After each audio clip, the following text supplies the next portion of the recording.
is your first hurricane season here, you know you got to stay up to date. You can't just kind of look at it one day and then say, all right, I'm not worried about it. I'll check back in on Monday. That's not how it works. But as we watch the developments, timing is not great because we're going into the weekend. We have to be realistic. We know a lot of our viewers are not going to be sitting there watching the television 24 hours a day. So and that's why the First Alert is so crucial. Absolutely. This is the time to download it. Yeah, for sure. The First Alert Weather app is definitely going to be really handy because we're going to be sending out those updates over the weekend, and they're going to be coming in fast and furious. If you're a little bit unsure on how to work that app, we've got Jace Passmore standing by with kind of a full breakdown on how to get the most out of that First Alert Weather app.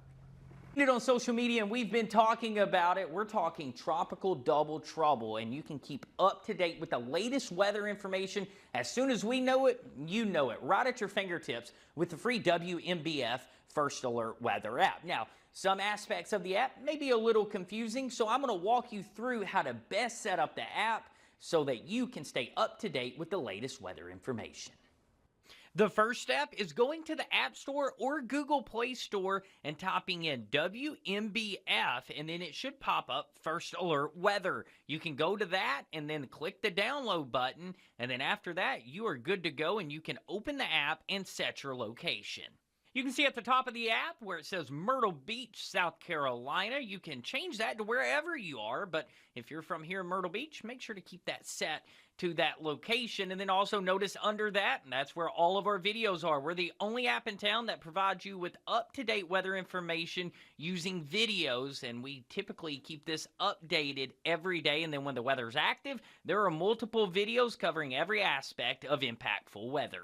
This next part could be a bit tricky for some. So notice at the bottom right-hand corner of the screen, it says radar. When you click that, it's going to show you current radar, up to the minute, latest information. But notice also down there, it says past. If you click that, it turns into past plus future. And then when you click that again, it turns into future radar. The best practice is to probably leave that on past radar or maybe leave it on past plus future, but make sure to pay very close attention to the little scroll down there at the bottom to make sure you are getting the accurate time of the radar and not going too far into the future or looking at what radar was 2 hours ago. Staying with the radar, notice the 3 little dots right there. Now, when you click that, you can kind of substitute in some of the different radar aspects. The most important one is when you click overlays, and then you can see tropical tracks right there. That is very important to have on because when you zoom out, you can now start to see where these storms are forecast to go and also the strength they're forecast to be at. Very useful as we head into the early part of next week.